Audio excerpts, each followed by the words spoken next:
In today's video, I'll show you how to install and configure Postgres. PostgreSQL 17 is a powerful, open-source object relational database system with over 35 years of active development that has earned it a strong reputation for reliability, feature robustness, and performance. Let's get Postgres installed. This is going to be a fairly short video, so before we get started, if you haven't joined our Discord server yet, I'll leave a link below. It's a growing community where you can post questions and answers to tech questions, along with just hanging out with like-minded people. Join now so you don't miss out. All right, let's jump to our Apps tab. And in the search box, I'm going to type in Postgres, a space, and 17.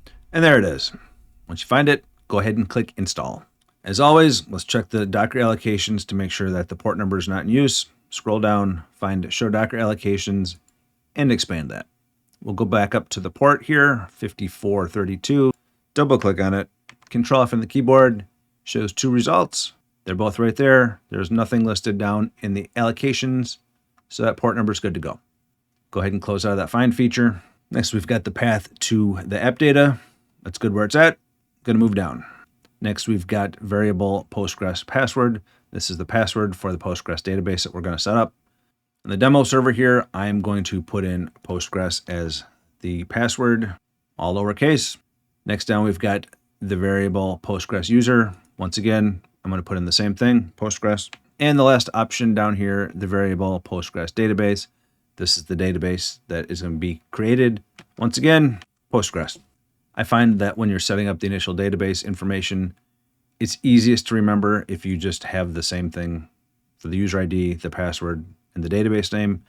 That way in the future, you know what they are. It's probably not the most secure thing out there, but it's easy and I remember it. It's a demo machine here, so if this is something that's going to be, live in production, then obviously you want to secure this a bit more. If nothing else, put in a good password with that and you should be all set. That's all we need. So I'm going to hide Docker allocations, scroll down and hit apply. When it's done, click done. Now let's go over to our Docker tab, find it in the list. There it is. Over on the right-hand side, I'm going to turn on auto start. If you don't need it to auto start, then don't turn it on. And that's it. Postgres is installed. It's a pretty easy one to set up. Now, if you need to manage a database or create a new one, I highly recommend using Adminer. Adminer is a simple GUI front end for managing all sorts of databases. If you don't have that set up, then stick to the end for a link to my video on Adminer.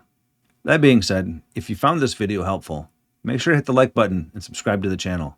And if you'd like to support the channel directly, consider becoming a Patreon. Patreon members get early access to my videos, and they are ad and sponsor free. I'll leave a link down in the description.